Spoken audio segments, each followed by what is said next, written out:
मित्रों, क्या आपको पता है गौ माता ने समस्त स्त्रियों को ऐसा कौन सा श्राप दिया था जिसकी वजह से आज तक समस्त नारी जाति व श्राप भोगना पड़ रहा है। गौ माता का एक ऐसा श्राप जिसे टाला नहीं जा सका। दोस्तों, वह श्राप कौन सा था? जानने के लिए वीडियो को पूरा जरूर देखें।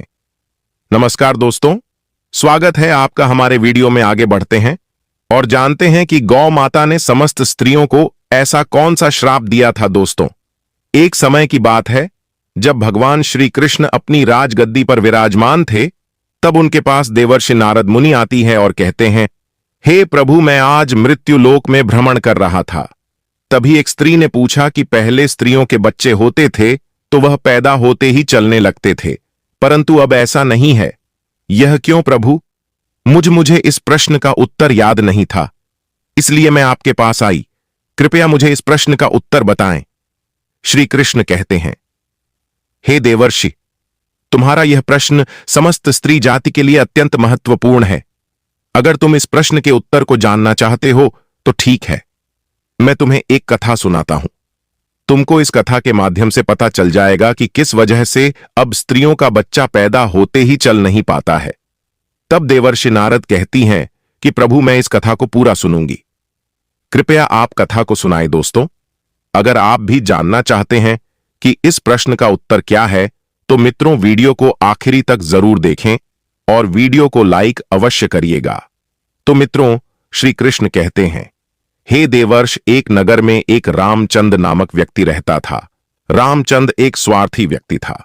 रामचंद्र के पास में एक गाय थी। वह गाय दूध देती थी और रामचंद्र उस गाय को हरा भरा चारा खिलाकर उसका दूध निकाल करके उस दूध का बिक्री किया करता था। रामचंद्र गाय का दूध खुद भी पीता था और अपने परिवार वालों को भी पिलाता था।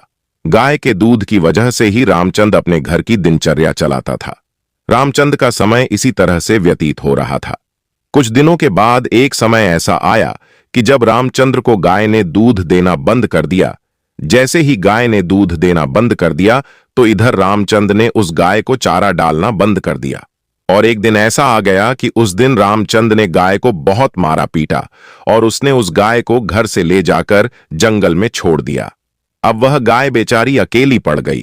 बेचारी अकेली जंगल में इधर उधर घूमती फिरती है और एक दिन जंगल में बने एक मंदिर के पास में पहुंचती है और भगवान से विनती करते हुए कहती हैं, हे भगवान, मैं आपसे यह नीति करती हूं कि हमें गाय की योनि में डालकर कितना गलत काम किया है। श्री कृष्ण कहते हैं, ही देवर्षि। वह गाय कहती है, देखिए, जो आपकी 84 लाख योनियों में सर्वश्रेष्ठ योनि मानव की है, वह कितना पाप और कितना दुष्कर्म करता है। वह गाय आगे कहती हैं, जब तक मैं दूध देती रही तब तक उस व्यक्ति ने मुझे अपने घर पर रखा, हरा भरा चारा खिलाया। जैसे ही मैंने दूध देना बंद कर दिया, उसके बाद में उसने मुझे चारा भी नहीं डाला। इतना ही नहीं, उसने तो मुझे घर से बाहर ही निकाल दिया। अब मैं इधर उधर भटक रही हूं। अब जंगल में चारा खा खा करके, जंग में घास खा करके मैं अपने पेट को भरती हो। हे भगवान, आपने जो सर्वश्रेष्ठ योनि बनाई है, यह तो कितनी स्वार्थी और लालची योनि है। श्री कृष्ण कहते हैं कि ही देवर्षि नारद, धीरे धीरे समय व्यतीत होता चला गया। गाय बेचारी इधर उधर भटकती रही। जब भी वह गाय रामचंद्र के द्वार पर आ जाती है तो रामचंद्र ने लाठी लेकर के उस गाय को जंगल की तरफ, खेतों की तरफ भागा करके आता है। श्री कृष्ण कहते हैं, ही देवश्री, धीरे धीरे जब वह गाय एक दिन गर्भवती हो जाती है, तो अब जैसे ही 3-4 महीने का गर्भ हुआ है तो उसी जंगल से एक स्त्री गुजर रही थी। उस स्त्री ने जैसे ही उस गाय को देखा, उसने मन में सोचा कि यह गाय तो गर्भवती है। मैं एक काम करती है, इस गाय को मैं पाल लेती हूं। जब इसका बच्चा हो जाएगा तो यही जाए मुझे दूध देने लगेगी।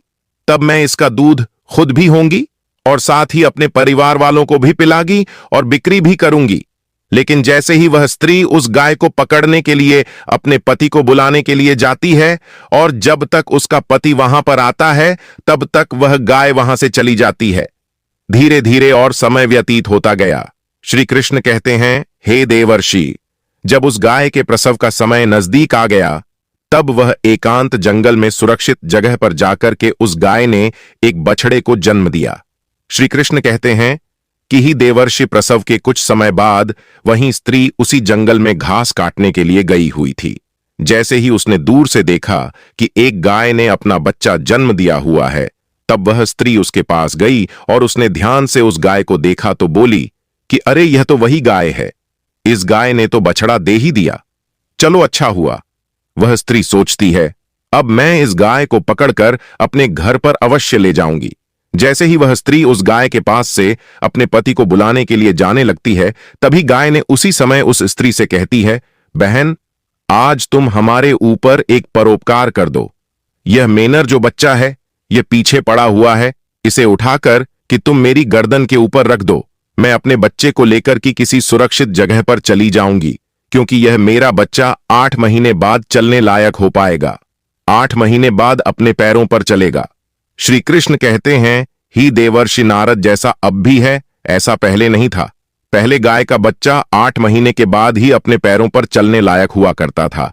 श्री कृष्ण कहते हैं, हे देवर्षि, लेकिन जैसे ही उस स्त्री ने गाय की बात सुनी तो बहुत बहुत जोर जोर से हंसने लगी और कहने लगी, तुम्हारा बच्चा इतना गंदा है, इतनी गंदगी में पड़ा है, मैं तुम्हारे बच्चे को उठा करके तुम्हारे कंधे पर क्यों रखूं? मैं तुम्हारे ऊपर यह परोपकार क्यों करूं? जैसे ही उस स्त्री ने उस गाय का बहुत मजाक बनाया, उस समय गाय बेचारी असहाय थी, वह अपने बच्चे को उठा नहीं सकती थी। श्री कृष्ण कहे हैं कि हे देवर्षि, उसी समय दुखी होकर की गाय ने श्राप दे दिया। उसने श्राप देते हुए कहा कि जाओ, आज तुम्हारा बच्चा जन्म लेने के बाद तुरंत चलने लगता है, लेकिन आज मैं श्राप देती हूं, तुम्हारा बच्चा जन्म लेने की 10 महीने बाद ही अपने पैरों पर चलने लायक होगा, और जो यह मेरा बच्चा आज चल नहीं पा रहा है और यह आज के बाद पैदा होते ही बहुत जल्द अपने पैरों पर चलने लायक हो जाएगा। श्री कृष्ण कहते हैं, ही देवर्षि, इसी श्राप के कारण स्त्रियों का बच्चा जन्म लेते ही अपने पैरों पर चल नहीं पाता। दोस्तों, सतयुग में सुखदेव पैदा होने के तुरंत बाद ही अपने पैरों पर चलने लगे थे और वेद व्यास भी जन्म लेने के तुरंत ही बाद अपने पैरों पर चलने लगे थे। यह बात तो सतयुग की थी, लेकिन कलयुग में ऐसा नहीं है। कलयुग में बच्चे को अपने पैरों पर चलने के लिए कम से कम 9 से 10 महीने लग जाते। इसका कारण यही है क्योंकि गाय ने समस्त स्त्री जाति को श्राप दे दिया था। उसी दिन से समस्त स्त्रियों की जो बच्चे पैदा होते ही चलने लग जाते थे, उनकी प्रक्रिया वहीं पर रुक गई। गाय के श्राप के कारण ही स्त्री का बच्चा 910 महीने बाद ही चलने लायक, अपने पैरों पर खड़े होने लायक बन पाता है और गाय का बच्चा उसी दिन से अपने पैरों पर चलने लायक हो जाता है। इसीलिए किसी की आत्मा को कष्ट नहीं देना चाहिए और यही सनातन धर्म का सबसे बड़ा धर्म है। गोस्वामी तुलसीदास ने लिखा है, पर हिट सरल धर्म नहीं दोस्तों, दूसरे के दुख में दुखी हो जाना, दूसरे के काम आना सबसे बड़ा धर्म माना गया है। तो इसलिए हमें असहाय पशु की, पक्षियों की सहायता करनी चाहिए। गाय के श्राप की वजह से ही जितनी भी पशु पक्षी हैं, उन सबके बच्चे जन्म लेने के तुरंत बाद चलने लग जाते हैं। लेकिन स्त्रियों के बच्चों पर इसका विपरीत प्रभाव पड़ा कि जन्म के तुरंत बाद स्त्री का बच्चा चलने लायक नहीं बन पाता। एक स्त्री की गलती से आज समस्त मानव जाति की महिलाओं को श्राप का खामियाजा आज भी भुगतना पड़ रहा है। मित्रों, आपको यह जानकारी कैसी लगी, हमें कमेंट में अवश्य बताइएगा और कमेंट में जय श्री राम अवश्य लिखना। साथ ही अगर आप हमारा चैनल पर नए हैं तो चैनल को सब्सक्राइब अवश्य कर लेना, हो सके तो इस वीडियो को ज्यादा से ज्यादा लोगों तक शेयर अवश्य करें। वीडियो देखने के लिए आपको दिल से बहुत बहुत धन्यवाद।